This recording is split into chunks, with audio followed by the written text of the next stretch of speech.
Hi, everybody. Hello, I'm Ryan. I'm Bethany. And we are Ryan and Bethany Board Game Reviews. And today we'll be talking about Turtle Splash. This is designed... Were you going to say something? I was going to make a splashing noise, but I don't know how to do that with my mouth. Splash. Turtle Splash. Splash.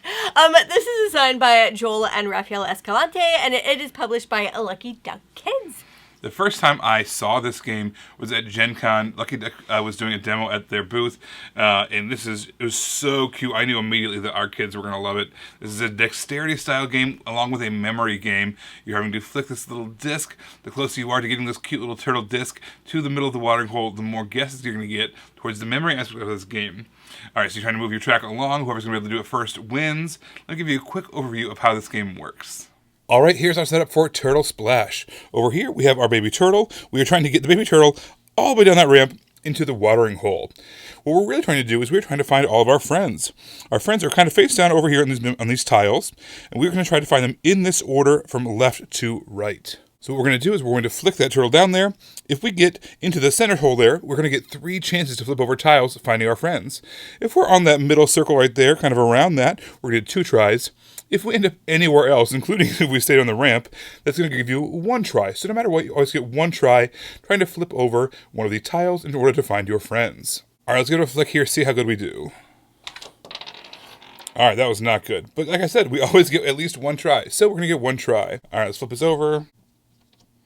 All right, guess what? This is our friend right over here, matching up with that tile. So we're going to be able to move our beach ball over 1 spot.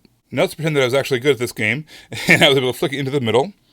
We would get 3 tries. If we were able to find, let's say, our red panda there, or our lizard, or even if we found 2 in a row, like for instance, we found our elephant and our flying squirrel, we would be able to move over everything that we found. You cannot skip over things, however, no matter how cute this baby orangutan is. If you didn't first find this lizard, you cannot jump over to the orangutan. That's really all there is to the game. The goal of the game is to get all of your beach balls all the way to the far right. The first player to do that is going to be declared the winner. This game can play up to 4 players, and each player does get their own board. They are all a little bit different, so each time you play, you're going to get a different board, and they are in a different order, so that way every time you get a different setup.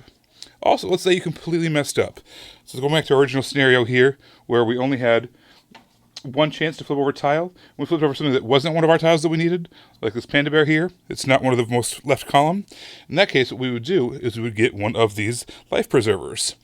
What that is that's basically 1 extra chance on a future turn in order to look at more things. So perhaps in a future turn, we had earned off of the ramp, off the dexterity portion of the game, we had earned 2 chances to flip over things. We could turn this in order to get 3 chances. I liked the blending of 2 very simple things for kids to understand. Dexterity and memory. Like, how many memory games are out there?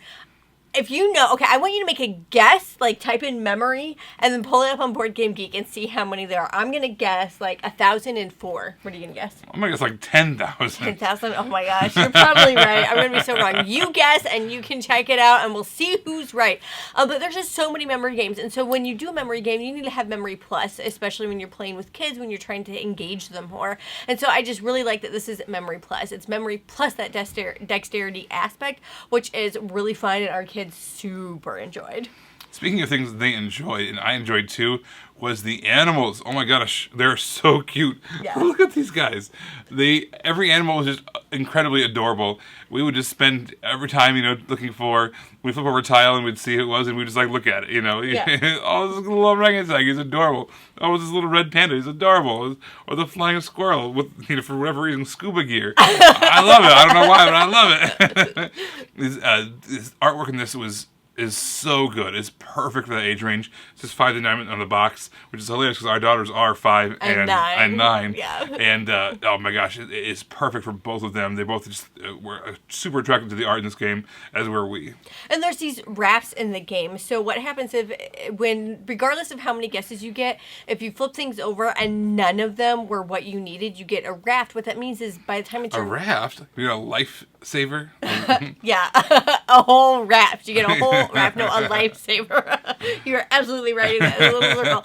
But what that means is you basically get an extra guess. It doesn't matter where you flick it next time, you get an extra guess regardless. And it was so simple that our girls really understood it. Like our 5-year-old, whenever she wasn't able to get a guess and she wasn't able to move her track, she knew that she was getting one of those. And so I really like that they gave that to you, and it's not even like a catch up because, like, with me, I still am horrible at memory. So I was getting those rafts all the time, and it didn't even matter because I'm still not remembering where things were. But I just really like that little aspect of it. So it always feels like you're progressing.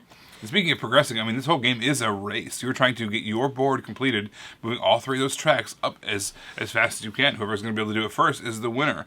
So this game never overstayed its welcome because it's always, you're trying to progress through the game. That's the whole point of it.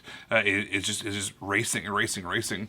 Man, when we play this, it's a 5-minute experience, and every time we're just like, let's do it again because why not? It's super cute and just flick stuff, and it's 5 minutes. Speaking of doing it again, when we were playing this the other day, and we were just like, okay, we've played it, we're done, and the girls asked if they could continue to play it with just themselves, and I always view that as a really great sign, especially for a kids game, that they understand the rules well enough to be able to take it by themselves. I will say with a caveat that just to be gentle with the pieces if it's like that. Like if your kids like to be able to and are able to just take it and play with themselves, I just throw that out there. But it doesn't really matter because we play most things as a family. But it was just really nice that they understood the rules well enough and that they enjoyed it well enough that when we were done, they wanted to keep on with it. Yeah, again, I can't stress enough how cute this game is. This is a game that we can play over and over again and not get sick of it. It's the memory part of it is just it refreshes itself every time. So even though the boards are different, you can move the boards around. Yeah. The middle part is still going to be changing constantly. Plus, you don't you think you're going to get better the more times you flick that little disc.